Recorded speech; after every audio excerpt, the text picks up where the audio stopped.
अस्सलाम वालेकुम dear students, मेरे पास इस टाइम बायोलॉजी 9th की बुक है और जैसा कि मेरे चैनल पे आपको बाकायदा सीरीज़ जो हैं वो मिलेंगी चैप्टर वाइज। तो आज जिस चैप्टर को मैं डिस्कस करने जा रहा हूँ वो है जी chapter number 4, that is cells and tissues. और सबसे पहले मैं आपको ये बात बताऊँ कि इस चैप्टर को रिकॉर्ड करने के लिए मैंने 2 से 3 अटैम्प्ट्स लिए हैं और बहुत लेंथी चैप्टर है और आप स्टूडेंट्स के लिए भी बड़े इस चैप्टर के अंदर मसाइल हैं। तो मैं कोशिश करूँगा कि आप लोगों के लिए इसमें आसानी पैदा करूँ जितनी मैं कर सकता हूँ। तो सबसे पहले आप लोगों ने यहाँ पे एक डेफिनेशन करनी है, दैट इज़ ऑफ माइक्रोस्कोपी। यहाँ से लेके यहाँ तक मैग्नीफिकेशन की डेफिनेशन आपने करनी है, दैट इज़ गिवन यहाँ से लेके यहाँ तक। देन आपके पास डेफिनेशन है जी resolving power, that is given here. Then आपको ह्यूमन नेकेड आई की रिजॉल्विंग पावर पता होनी चाहिए, दैट इज़ 0.1 मिलीमीटर। यानी इतने डिस्टेंस तक अगर कोई चीज़ पड़ी होगी तो हमारी आंख जो है उसको डिफ्रेंशिएट कर पाएगी। इससे अगर करीब कर देंगे तो फिर वो हमें एक ही चीज़ नज़र आएगी, वो अलग अलग नज़र नहीं आएगी। देन हमारे पास आती है जी लाइट माइक्रोस्कोप। लाइट माइक्रोस्कोप अब यहाँ से यहाँ तक करेंगे सबसे पहले। उसके बाद आपने एक डेफिनेशन बीच में माइक्रोग्राफ की लिखते हैं, यानी वो तस्वीर, वो फोटोग्राफ जो माइक्रोस्कोप के जरिए ली जाता है उसे कहा जाता है माइक्रोग्राफ। लाइट माइक्रोस्कोप की आपने मैग्नीफिकेशन पावर नोट करनी है 1500x और रिजॉल्विंग पावर नोट करनी है 0.2 माइक्रोमीटर। देन आपने आ जाना है जी इलेक्ट्रॉन माइक्रोस्कोपी पे। अब ये क्वेश्चन किस तरीके से आता है, क्वेश्चन आता है जी what is the difference between light microscopy and electron microscopy या light microscope and electron microscope. कोई से 3 डिफरेंस लिखें तो वो वही है कि आपने लाइट माइक्रोस्कोप में सबसे पहले उसकी डेफिनेशन लिखेंगे, इधर आप लिखेंगे इलेक्ट्रॉन माइक्रोस्कोप की डेफिनेशन। लाइट माइक्रोस्कोप की आप लिखेंगे मैग्नीफिकेशन, इधर आप लिखेंगे इलेक्ट्रॉन माइक्रोस्कोप की मैग्नीफिकेशन, फिर उसकी रिजॉल्विंग पावर।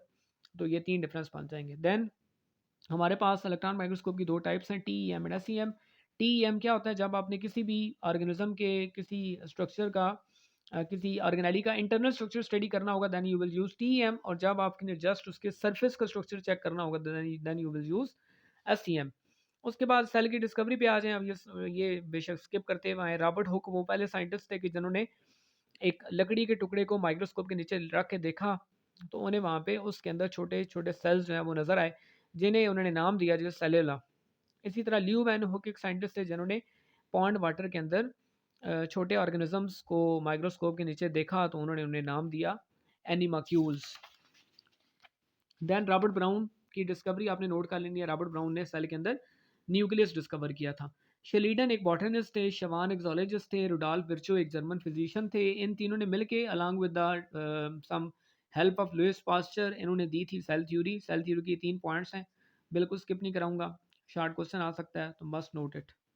देन हमारे पास शुरू हो जाते हैं जी cell structures and their functions. आपने जितने भी आगे ऑर्गेनेलीज और सेल स्ट्रक्चर्स पढ़ेंगे आपने उनका स्ट्रक्चर भी करना है और उनका फंक्शन करना है। सेल वाल सबसे पहले पढ़ेंगे। तो सेल वाल जो है वो प्लांट्स के अंदर सेलुलोज की बनी होती है, फंगस के अंदर काइटिन की बनी होती है और बैक्टीरिया के अंदर पेप्टिडोग्लाइकन की बनी होती है, जबकि एनिमल सेल के अंदर सेल वाल जो है वो एब्सेंट होती है। आपने सबसे पहले ये कंपोजिशन वगैरह लिख दें, देन आप लिखेंगे सेल वाल की फर्दर टाइप्स होती हैं। सबसे पहली वाल जो बनती है दैट इज प्राइमरी वाल, उसके अंदर जो बनती है दैट इज सेकेंडरी वाल। और ये प्लाज्मोडेस्माटा के बारे में भी थोड़ा बहुत आप देख लें कि क्या होते हैं कि एक सेल का साइटोप्लाज्म दूसरे सेल के साइटोप्लाज्म के साथ जिन पोर्स के जरिए जुड़ा होता है that is those are known as plasmodesmata.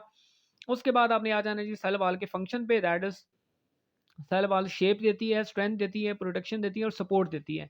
Then comes the cell membrane. अब सेल मेम्ब्रेन क्या है जी, ये एनिमल सेल की आउटर मोस्ट कवरिंग है, जबकि प्लांट्स के अंदर सेल वाल के अंदर वाली साइड पे सेल मेम्ब्रेन पाई जाती है। सेल वाल का स्ट्रक्चर कैसा होता है तो उसके लिए आपको देखना पड़ेगा जी फ्लूइड मोज़ेक मॉडल, जो कि यहाँ से लेके यहाँ तक है। ये आपने फ्लूइड मोज़ेक मॉडल आपने याद कर लिया। देन आप वापस गए पिछले पेज पे और सेल मेम्ब्रेन के अपने देखे फंक्शंस। क्या क्या फंक्शन है, एक तो सेल मेम्ब्रेन जो है वो सेमी परमिएबल बैरियर है। देन सेकंड फंक्शन है ये सेल की इंटरनल कंपोजिशन को कांस्टेंट रखती है। थर्ड वेरी वाइटल रोल कि ये एक सेल को दूसरे सेल से आइडेंटिफाई करवाती है, यानी डिफरेंशिएट करवाती है। Cytoplasm paper point of view से इतना इंपॉर्टेंट नहीं है। Semi viscous semi transparent plasma membrane से लेके न्यूक्लियर मेम्ब्रेन तक फैला हुआ जो लिक्विड है that is known as cytoplasm. Cytoplasm का फंक्शन क्या है जी कि ये डिफरेंट ऑर्गेनेलीज को काम करने के लिए, वर्क करने के लिए एक वर्क प्लेस जो है वो प्रोवाइड करती है, यानी स्पेस प्रोवाइड करती है। देन हमारे पास आता है जी साइटोस्केलेटन, जो कि आप ऐसे ही छोड़ दें, इंपॉर्टेंट नहीं है। न्यूक्लियस पे आ जाएं जी। न्यूक्लियस, माइटोकॉन्ड्रिया और प्लास्टिड्स, तीनों लॉन्ग क्वेश्चन के लिए मैं कहता हूँ कि ये टॉप आपका टॉप ऑफ द लिस्ट इस चैप्टर के अंदर ये 3 चीज़ें हैं जिनमें से एक मस्ट आपका लॉन्ग क्वेश्चन आएगा। Nucleus is known as the brain of the cell. Nucleus के अराउंड पहले बल्कि पोजीशन आप नोट कर लें कि प्लांट्स के अंदर न्यूक्लियस जो है वो पेरिफेरी में होता है, क्योंकि प्लांट्स के मिड में होता है जी हमारे पास वैक्यूल। उसके बाद आप ये याद रखें कि एनिमल सेल के अंदर न्यूक्लियस जो है वो बिल्कुल मिड में होता है। न्यूक्लियस के अराउंड जो मेम्ब्रेन होती है that is known as nuclear envelope, वो डबल मेम्ब्रेन बाउंडेड ऑर्गेनेली है। न्यूक्लियस के अंदर जो लिक्विड पाया जाता है उसे कहते हैं न्यूक्लियोप्लाज्म। न्यूक्लियर एनवेलप के अंदर छोटे छोटे होल्स होते हैं, उन्हें कहते हैं न्यूक्लियर पोर्स। न्यूक्लियस के अंदर एक डार्क स्पॉट होता है जिसे कहा जाता है न्यूक्लियोलस। अब आते हैं न्यूक्लियस के फंक्शन पे। न्यूक्लियस क्या काम करता है जी? न्यूक्लियस के अंदर जो क्रोमोसोम और डीएनए पाए जाते हैं वो हमारा जेनेटिक मटेरियल है, यानी पूरी जीन्स को कंट्रोल करते हैं, इनहेरिटेंस को कंट्रोल करते हैं। सेल के अंदर जितनी भी एक्टिविटीज़ हो रही हैं all are being controlled by the nucleus, so nucleus is known as the brain of the cell. Then comes the ribosomes. अच्छा, एक चीज़ इंपॉर्टेंट वो आपको बता दूं कि न्यूक्लियस, माइटोकॉन्ड्रिया और क्लोरोप्लास्ट या प्लास्टिड्स, ये आपने विद डायग्राम करने हैं क्योंकि ये लॉन्ग क्वेश्चन एक्सपेक्टेड है 6 नंबर का। राइबोसोम्स क्या होते हैं जी? ये छोटे छोटे स्ट्रक्चर्स हैं जो कि साइटोप्लाज्म के अंदर फ्रीली भी पाए जाते हैं। सम टाइम ये एंडोप्लाज्मिक रेटिकुलम के साथ अटैच हो जाते हैं, उसके साथ जुड़ जाते हैं। और राइबोसोम का फंक्शन क्या है? राइबोसोम को कहा जाता है प्रोटीन फैक्ट्री। इतना याद रखना आपके लिए काफ़ी है। माइटोकॉन्ड्रिया की अगर बात करें तो माइटोकॉन्ड्रिया जो है वो डबल मेम्ब्रेन बाउंडेड ऑर्गेनेली है। बाहर वाली मेम्ब्रेन स्मूथ, अंदर वाली मेम्ब्रेन फोल्डिंग्स। फोल्डिंग्स को कहते हैं क्रिस्टी। और ये जो ब्लू कलर का आपको लिक्विड नजर आता है इसे कहते हैं मैट्रिक्स। माइटोकॉन्ड्रिया का फंक्शन अगर देखा जाए तो माइटोकॉन्ड्रिया को कहा जाता है power house of the cell. Mitochondria के अंदर अपना डीएनए, अपने राइबोसोम्स यानी अपनी प्रोटीन फॉर्मेशन करती है। और इसे power house of the cell क्यों कहा जाता है? क्योंकि ये रेस्पायरेशन यहाँ पे होती है माइटोकॉन्ड्रिया के अंदर। प्लास्टिड्स, प्लास्टिड्स भी इसके स्ट्रक्चर के बारे में बात करें तो डबल मेम्ब्रेन बाउंडेड ऑर्गेनेली है। बाहर वाली मेम्ब्रेन स्मूथ, अंदर वाली फोल्डिंग्स वाली। प्लास्टिड की 3 टाइप्स हैं, chloroplast, leucoplast and chromoplast. Chloroplast के स्ट्रक्चर की बात करें तो ये जनाब इसका स्ट्रक्चर है क्लोरोप्लास्ट का। बाहर वाली मेम्ब्रेन स्मूथ है, अंदर वाली फोल्डिंग्स हैं। फोल्डिंग्स के अंदर आपको क्या मिलेगा? जो लिक्विड है उसे कहते हैं स्ट्रोमा। ये जो स्टैक है इसे कहेंगे हम ग्रेनम, ठीक है। और इनके अंदर होगा फोटोसिंथेसिस का प्रोसेस, यानी प्लास्टिड की पहली टाइप यानी क्लोरोप्लास्ट फोटोसिंथेसिस करवाता है। दूसरी टाइप क्रोमोप्लास्ट, ये पाए जाते हैं पोलन ग्रेन्स के अंदर।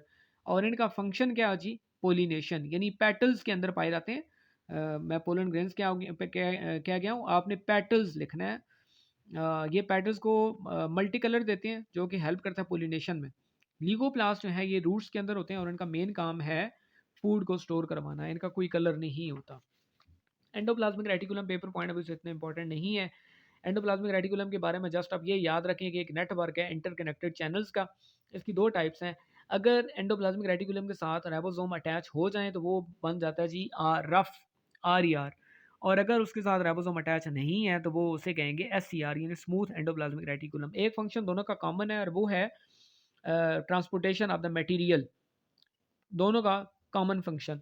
डिफरेंट फंक्शन जो है वो ये है कि RER जो है इसके अंदर प्रोटीन फॉर्मेशन भी होगी क्योंकि इसके साथ राइबोसोम जुड़ गए हैं, जबकि SCR का एक यूनिक फंक्शन है कि ये हार्मफुल केमिकल्स को डिटॉक्सिफाई करवाता है।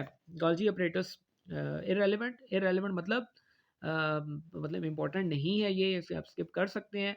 गाल्जी अपरेटस को आप सिंपल ये याद रखें कि एक कैमिलियो गाल्जी एक साइंटिस्ट था जिन्होंने इसे डिस्कवर किया था।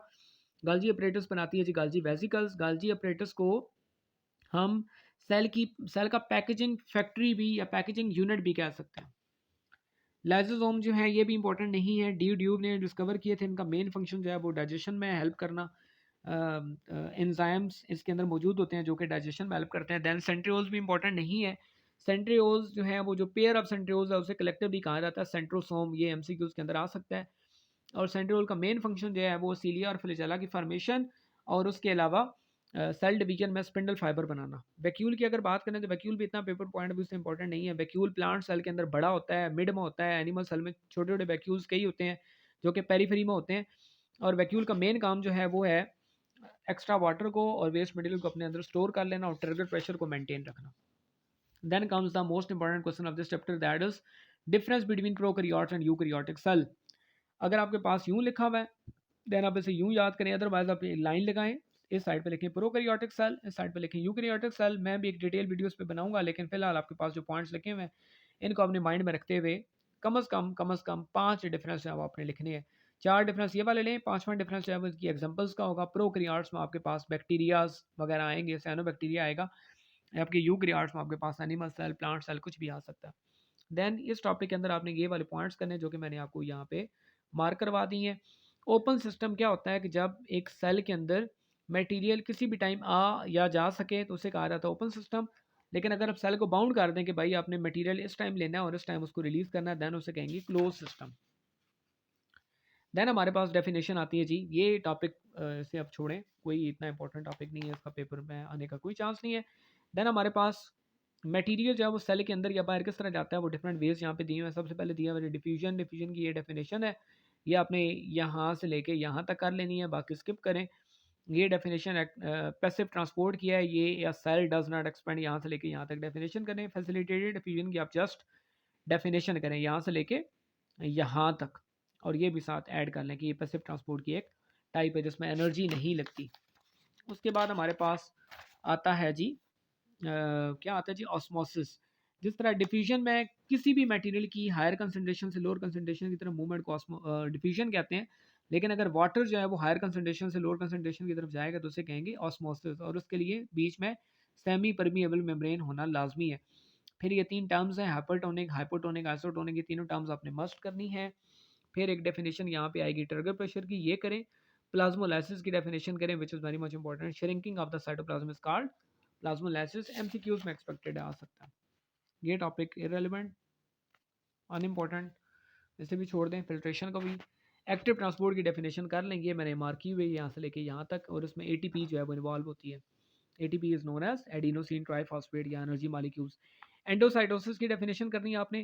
फैगोसाइटोसिस की डेफिनेशन करनी है, यानी जब सेल के अंदर मटेरियल दाखिल होगा तो उसे कहेंगे एंडोसाइटोसिस। अगर वो मटेरियल सॉलिड फॉर्म है तो उसे कहेंगे फैगोसाइटोसिस, और अगर वो मटेरियल लिक्विड फॉर्म है तो उसे कहेंगे पिनोसाइटोसिस।